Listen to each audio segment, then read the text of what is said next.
Merci d'être avec nous sur Europe 1. Il est pile 9h30, le journal des médias avec Anne Cazobon. Bonjour Anne. Bonjour Thomas, bonjour à tous. À la une aujourd'hui, le coup d'envoi ce soir de Secret Story. On vous révélera un secret en exclusivité sur le casting.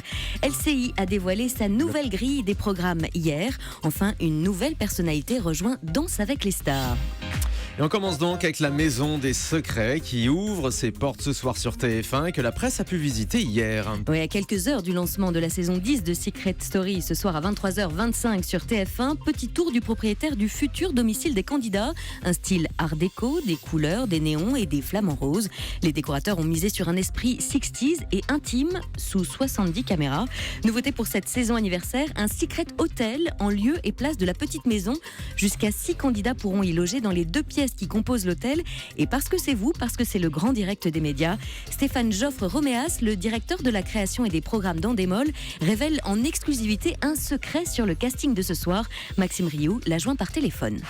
Ce soir, vous allez découvrir une personnalité qui a fait la une du monde entier, qui est sans doute l'un des plus gros secrets de Secret Story. Cette personne est d'origine américaine et vous allez voir, on en a entendu parler et vous allez en entendre parler. Voilà donc une star américaine qui a fait en tout cas la une des journaux sera visiblement dans Secret Story. On verra ça donc ce soir sur TF1 et puis on pourra en parler tout à l'heure avec Christophe Beaugrand. Je vous le rappelle, il sera avec nous à partir de 10h pour le grand débat du grand direct. La télé-réalité a-t-elle un avenir? On attend vos appels au 39 21. Allez, toujours sur le groupe TF1, on a désormais un nouveau nom au casting de Danse avec les stars. Oui, c'était un secret de Polichinelle, mais c'est désormais officiel. L'animatrice Karine Ferry sera bientôt aux côtés d'Olivier Mine, de Valérie Damido et de Laurent Mestret de Koh-Lanta.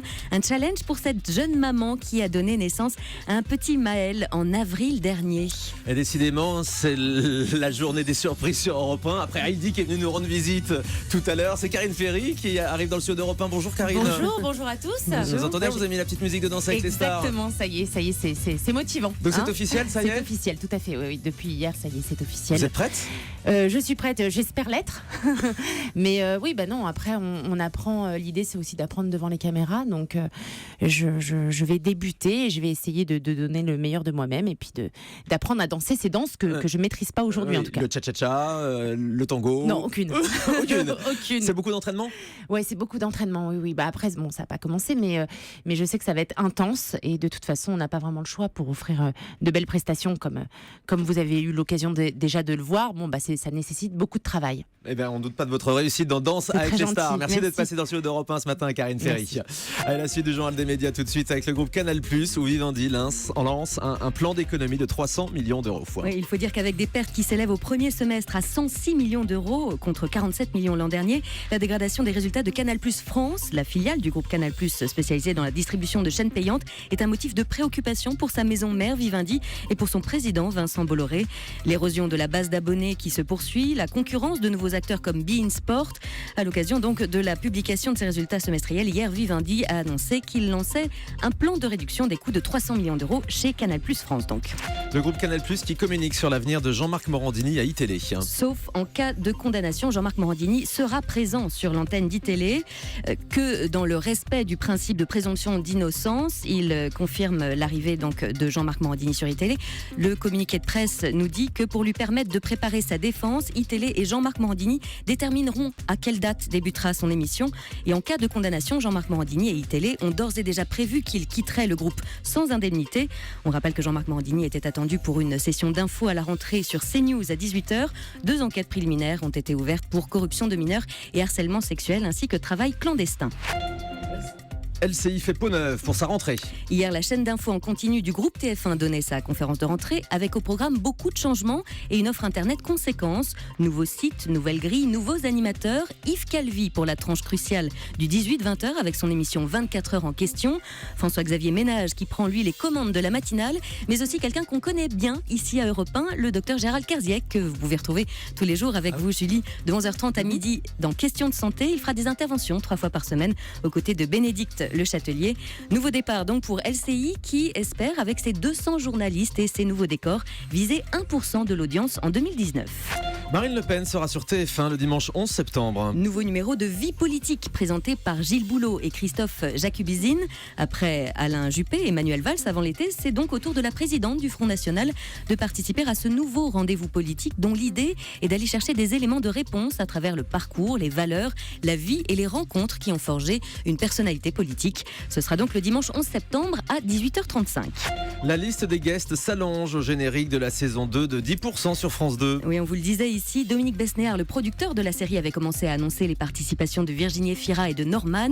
La liste s'allonge selon Allociné avec les noms de Ramzy, Fabrice Lucchini, Christophe Lambert, Julien Doré ou encore Isabelle Adjani et Juliette Binoche, rien que ça. La disparition d'un grand nom de la presse et de la télévision française. Oui, le journaliste Henri de Turenne s'est éteint dans son sommeil à l'âge de 94 ans.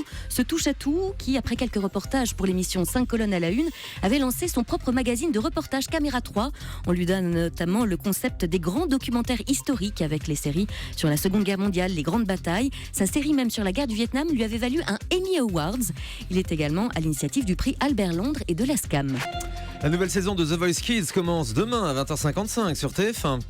Oui, elle commence demain et on rappelle que M. Pokora, qui avait remporté... vous pouvez l'appeler Matt aussi. Hein. fera partie du jury. Il avait remporté, lui, la première édition de Danse avec les stars. D'ailleurs, s'il remporte The Voice Kids avec son équipe, ça lui ferait un 3e titre en 10 ans. Exactement. De télé-réalité. M. Pokora, dont le nouveau single est disponible aujourd'hui sur toutes les plateformes de téléchargement. Et parce que c'est notre journée et qu'elle ne sera plus tout à fait la même une fois qu'on aura entendu ce titre. Voici un extrait de son album de reprise de Claude François. On écoute cette année-là. Cette année-là, on s'en souvient, alors on y retourne tous ensemble. Cette année-là, on s'en souvient, alors on y retourne tous ensemble. Cette année-là, on s'en souvient, alors on y retourne tous ensemble. Cette année-là, on s'en souvient, alors on y retourne tous ensemble. Cette année-là, je chantais pour la première fois. Le public ne me connaissait pas. Alors comment vous dire ? Autant vous dire qu'on préfère la version originale, Julie. On est un peu surpris, on s'y fera. Ah, c'est surprenant, oui. M. Pokora, donc, qui prend les habits de Claude François pour son nouvel album et sa nouvelle tournée, un album de reprise attendu très prochainement. Allez, on va terminer avec le chiffre du jour. Moins 50 000, c'est le nombre d'internautes qui se sont désabonnés de la page Facebook du Petit Journal en rien qu'une semaine. À l'origine de ce désamour, l'arrivée de Cyril Eldin à l'animation du Petit Journal. À titre d'exemple, en l'espace de 3 heures, le post « J'avais oublié de ne plus suivre la page Facebook du Petit Journal, merci de me l'avoir appelé » a été liké plus de 5200 fois. Pour beaucoup, le départ de Yann Barthès cause directement la mort de ce programme et nombreux sont ceux qui ont du coup décidé de basculer sur TMC où l'ancien animateur du programme officiera tous les soirs de la semaine dans Quotidien. Ce sera l'une des batailles de la rentrée. Merci Anne Cazeban.